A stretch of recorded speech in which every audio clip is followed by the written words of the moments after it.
So everybody keeps hopping on the vision train. Vision, create your vision for 2023. And so I thought I would hop in and give my 2 cents. So being in network marketing, you hear a lot about vision. What is the vision for your life? The vision for your business, the vision for this, the vision for that. And I think that it seems like every year we grasp onto one thing that we think is going to catapult us into a different life. If we create a vision for ourselves, we're going to achieve this. If we go on a diet or eliminate sugar, we're going to achieve this. If we have, more focus in our lives, we're going to be able to be better in this area of our life, whatever the thing is, like whatever the word. And I think sometimes we forget that the only thing we need more of is Jesus. When we have God in our life, He puts the vision in our path. When we put Jesus first, He leads and guides us through the fruits of the Spirit to create more balance in our lives, to not crave food or exercise or, beat ourselves up when we say we're not going to eat sugar and then we have a bite of sugar. Like, there are so many things going on in this world that are pushing us to seemingly good things. Like, it is great to set goals. It is great to want to be your healthiest, happiest self. It is fantastic to have a vision that is going to push you in the times that you struggle. But I'm promising you that if any of those things come before your relationship with Jesus Christ, none of it is going to come to fruition and none of it is going to matter. I invested in this planner this year. Mel Mitro and Katie Ersta they have started the Chic Influencer brand. If you don't follow them and you're in network marketing, go give them a follow on Instagram.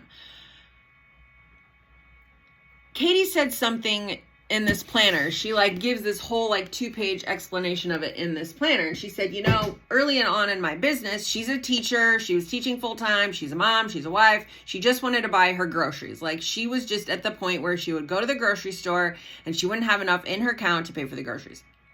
And so she was on this call one time with this top coach who was talking about, her wedding, and it was going to be in this magical tropical place and yada yada. And she's like, I got off that call and I was so inspired and excited. And then, 5 minutes later, when my kids are jumping on me and screaming and all these things, that vision went away. It didn't mean anything to me because the only thing that was attainable to me in that moment, it wasn't a wedding off of some coast. It was being able to provide groceries for my family so that we weren't negative in the bank account after we left the store.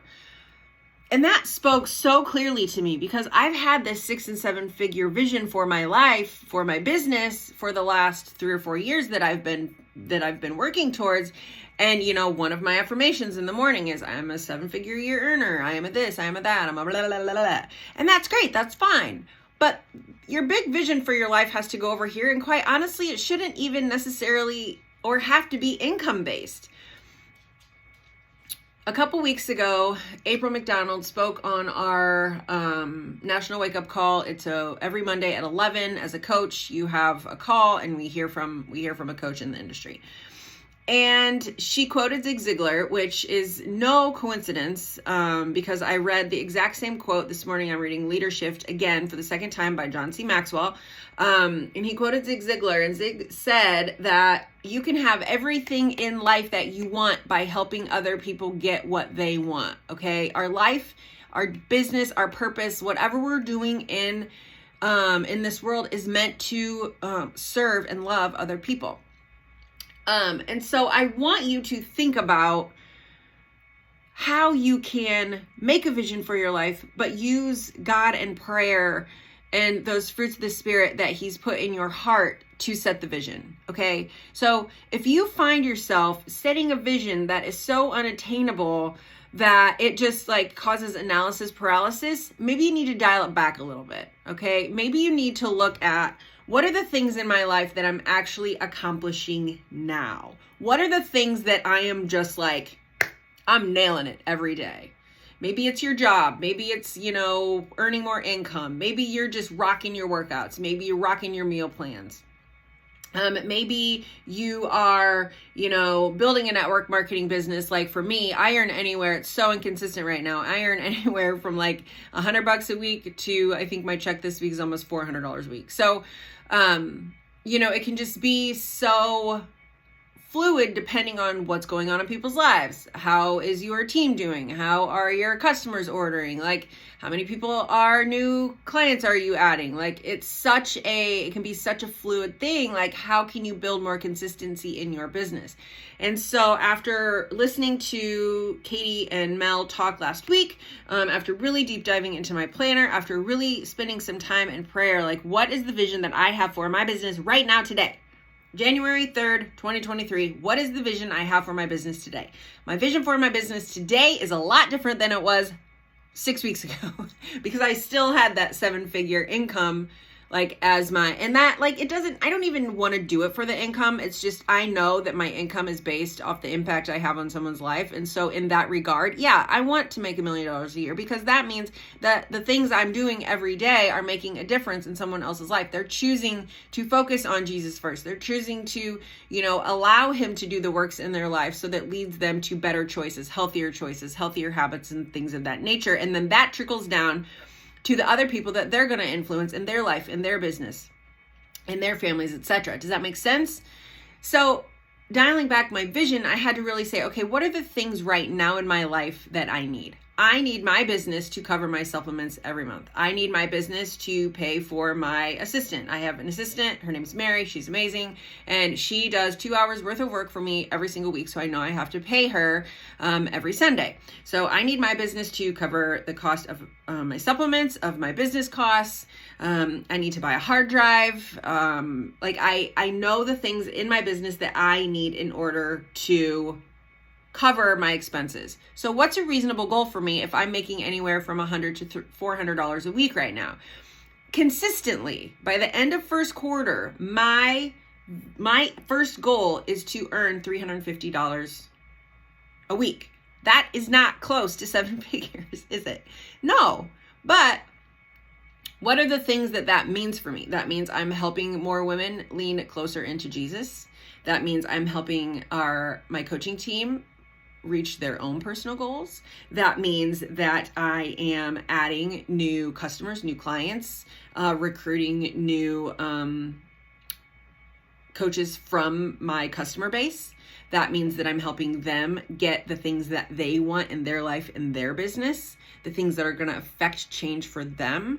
So I'm breaking it down a little bit differently. I'm saying this, yes, I have an income goal, $350 consistently per week by the end of first quarter. But even to break it down more than that, I want to help my coaches advance their business. I want to, I want to help, 3 or 4 women reach their health and fitness goals this month that are new customers. And I want to help, I have 31 active ladies in my fitness group right now. I want to help, 31 of them, obviously. That's not usually the case, but I want to help as many of them that will allow me to reach the goals that they've set out to reach. So by helping my customers get the things that they need, by helping my coaches get the things that they need, then it just automatically is going to trickle back because it's not about me. It's not, yes, I can set a goal, I can have a vision, but without God leading that vision and without God saying, okay, you can have an income goal, but what does that look like? When you say I want to earn $350 consistently a week,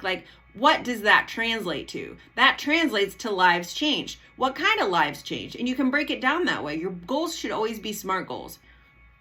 Specific, measurable, attainable, realistic, and trackable. SMART goals, SMART, okay? Think about the vision for your life. Go into all of the vision trainings that you want to. I think it's great to be inspired by other people, but don't let someone else's vision become yours. And don't think that your vision, even if it's $50 extra a week, is too small. If that is your vision, if that is the thing for your life that is going to make a difference in your life, let me tell you right now, my friends, that is enough.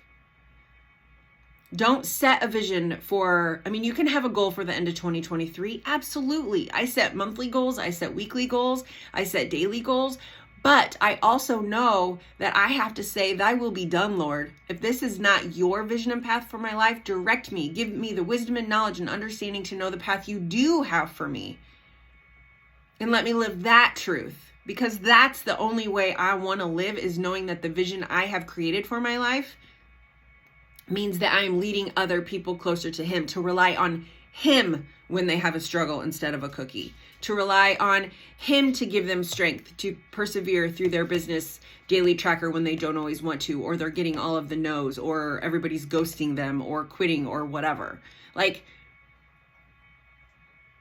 just really spend some time in your life this week to pray over your goals, over the vision for your life, whatever it is that you are going to, and don't just join anything that anyone. I've literally been on Facebook and Instagram this morning for about an hour and a half working my daily tracker, and I've already seen probably 6 posts on vision.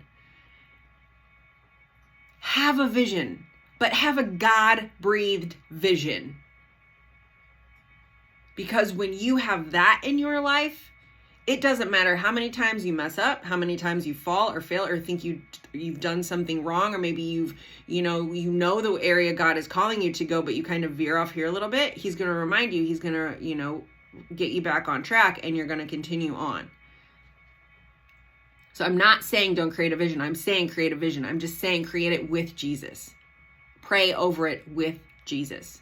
Don't have a goal to lose 20 pounds in the month of January unless you have prayed over it with God, and that is what he is telling you to do.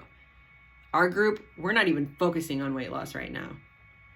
Like, that can be your end goal. That can be something you want to have happen at the end of the month, but that is not our focus. Our focus right now is Jesus first every day. Jesus first every day. Jesus first every day. Because when we make that a daily habit, it becomes a discipline. It becomes a normal part of our life, so that when the things go wrong throughout the day and crap happens and you start to lose all focus of everything, he's like, remember what I called you to this morning when we were having our time together? And you're like, oh yeah. That's the vision I want. To see clearly through his eyes the path that he has designed for me. I'm not saying don't set a goal. I'm not saying don't listen to vision talks or create a vision or whatever. I'm saying every decision that you make, every thought you have, every choice that you decide on, take it captive and make it obedient to Christ. Let him design the path for your life. Because we can get out there, Proverbs tells us we can get out there and we can do all these things, but he's going to guide us the way he wants us to go. And if we don't do it his way, it tends to be real painful, right? We've all been there. Focus on him. Pray over your vision. Pray over your goals. Pray over your life. Just pray over everything. Just ask him to fill you with his spirit, his fruits of the spirit. He's going to give you the things that you need. Maybe not what you want, but the things that you need. Let him do the work in your life, okay? Thank you for listening. God bless.